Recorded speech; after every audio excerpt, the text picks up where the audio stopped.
Türkiye genelinde ise çarşı pazara yeni tedbirler konulmalı, toplu etkinliklere ağır müeyyideler getirilmelidir.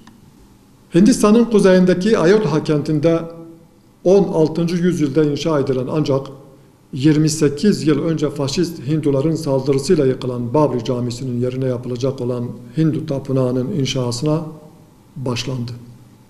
Faşist yönetiminin seçim vaatleri arasında yer alan tapınak inşası, Modi yönetiminin illegal politikalarını sembolize etmektedir.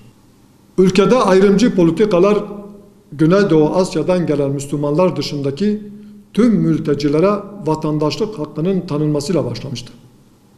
Bu süreç, radikal Hindu ve faşist yönetimin Müslümanlara yönelik gerçekleştirdikleri hak ihlalleriyle devam etmektedir. Müslümanlara ait ibadethane arazisinin üzerine inşa edilen tapınak, ırkçı ayrımcı nefret politikaların somut delili niteliğindedir. Ülke içerisindeki ayrımcı politikaların yanı sıra faşist Hindistan yönetimi, Cammu Keşmir bölgesinin otonom yapısını kaldırarak bölgede etnik ve dinsel soykırım amaçlamaktadır. Bu doğrultuda özel mülk ihlallerinin yanı sıra iletişim kanalları sınırlandırılmış, 13.000 kişi gözaltına alınmış ve 900.000 Hindistan askeri tarafından abluka altına alınan Keşmir, açık hava hapishanesine dönüştürülmüştür. Dünyanın gözü önünde gerçekleşen etnik ve dini soykırıma karşı uluslararası kuruluşların sessizliği endişe vericidir.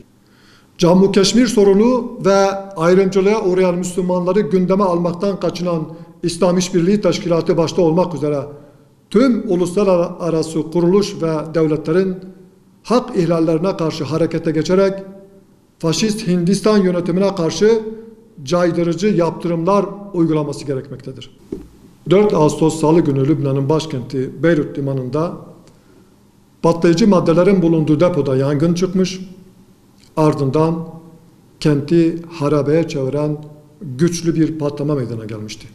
Bu elin patlamada resmi rakamlara göre 158 kişi hayatını kaybederken 6.000 kişi de yaralanmış, 10 binlerce insan işsiz ve evsiz kalmıştır.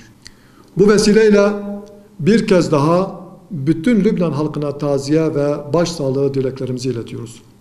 Patlamanın ihmalden kaynaklanan bir kaza mı yoksa bir sabotaj sonucu mu meydana geldiğini açıklığa kavuşturmak Lübnan hükümetinin sorumluluğundadır.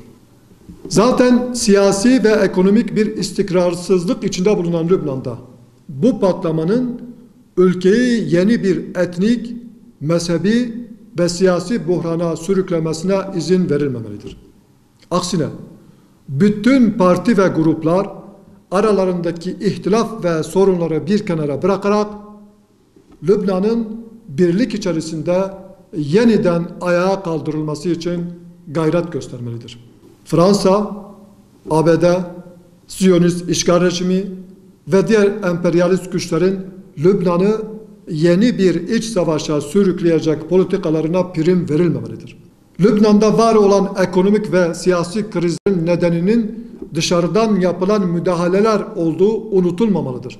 Bölge ülkeleri, Birleşmiş Milletler ve İslam İşbirliği Teşkilatı gibi uluslararası kurumlar Lübnan'ın yaralarını sarabilmesi ve bu krizi atlatabilmesi için ekonomik, siyasi, lojistik destekte bulunmalıdırlar.